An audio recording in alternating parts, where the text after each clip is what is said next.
त्रेता युग में महिष्मती नगर पर है वंशी क्षत्रिय कार्तिवीर अर्जुन का शासन था। उसने वरदान प्राप्ति के लिए भगवान दत्तात्रेय की तपस्या की। ओम द्राम दत्तात्रेयाय नमः। ओम द्राम दत्तात्रेयाय नमः। तपस्या से प्रसन्न होकर भगवान दत्तात्रेय प्रकट हुए। वत्स, मैं तुम्हारी तपस्या से प्रसन्न हूँ। मांगो, क्या वर मांगना चाहते हो?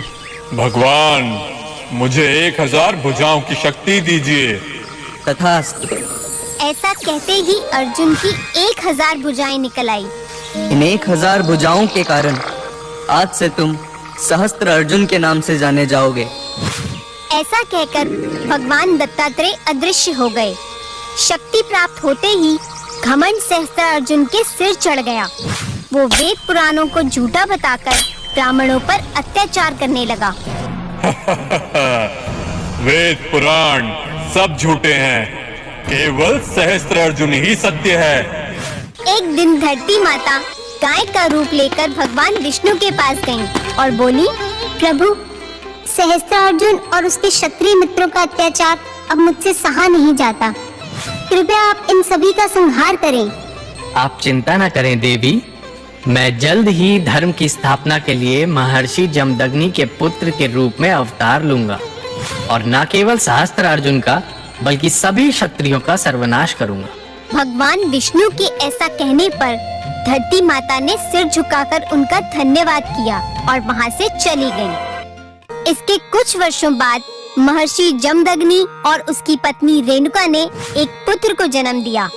ये पुत्र और कोई नहीं बल्कि भगवान विष्णु के छठे अवतार थे। मैं अपने पुत्र का नाम राम रखता हूँ। राम ने अपनी आरंभिक शिक्षा महर्षि विश्वामित्र से प्राप्त की और फिर कैलाश स्थित भगवान शिव के आश्रम चले गए। वहाँ पहुंचकर वो भगवान शिव से शिक्षा ग्रहण करने लगे। राम के सेवा भाव से प्रभावित होकर एक दिन भगवान शिव ने उनसे कहा, राम, तुमने मेरी सच्चे दिल से सेवा की है, इसलिए मैं तुम्हें विद्युद्भी नामक परशु देता हूँ। जैसी आपकी इच्छा प्रभु। राम ने परशु स्वीकार कर लिया। राम को जितने प्रिय शिव थे उतने ही प्रिय उनका दिया हुआ परशु भी था।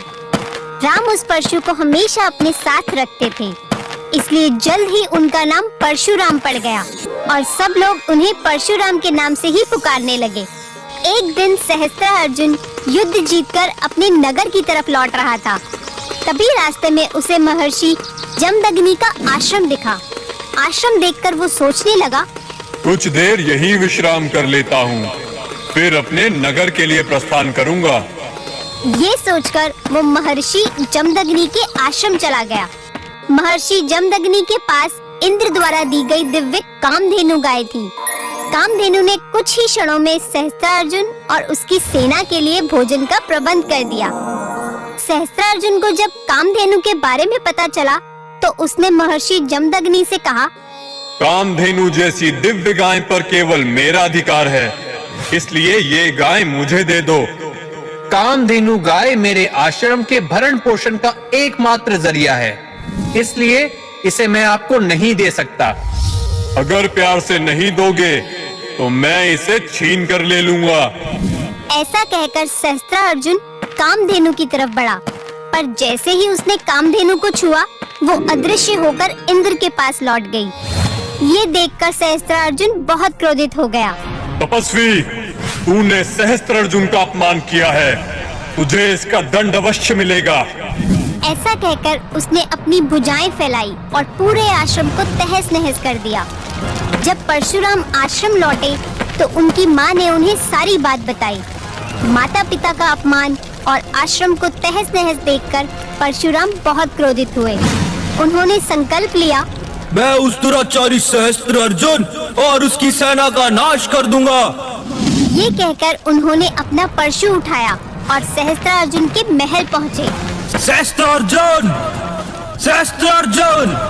कौन है जो मुझे ललकार रहा है? मैं परशुराम, मैंने तुझे मारने का संकल्प लिया है।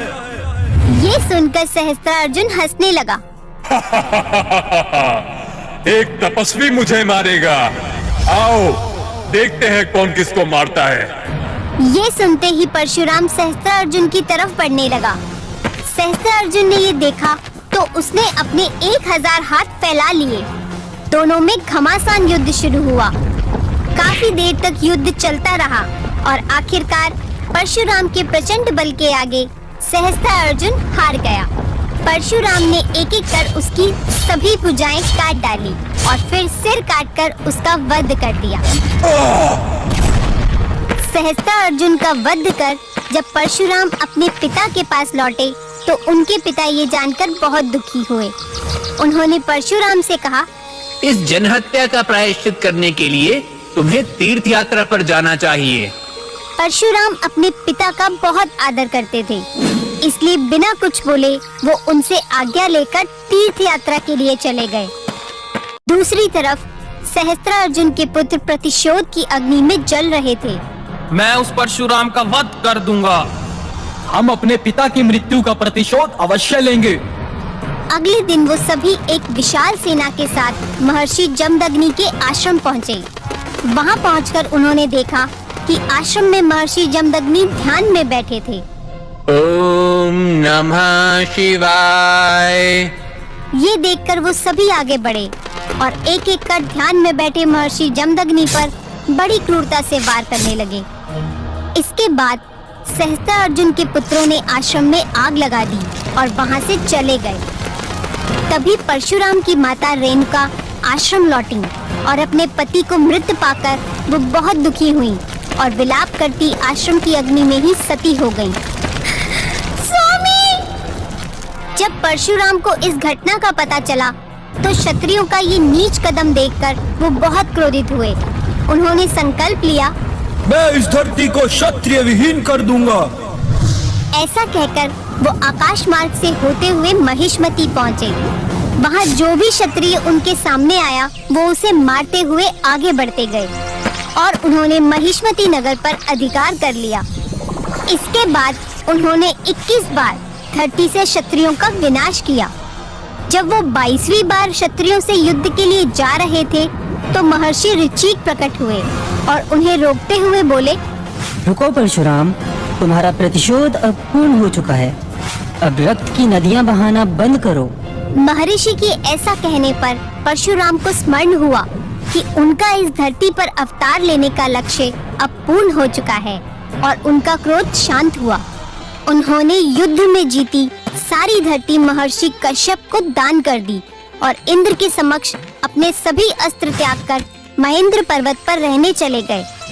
विष्णु जी के दिए वरदान के कारण परशुराम अमर हैं।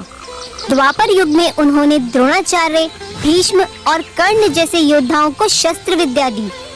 ऐसा माना जाता है कि जब कलयुग में भगवान विष्णु कल्कि का अवतार लेंगे तब परशुराम ही उनके गुरु बनकर उन्हें शस्त्र विद्या देंगे।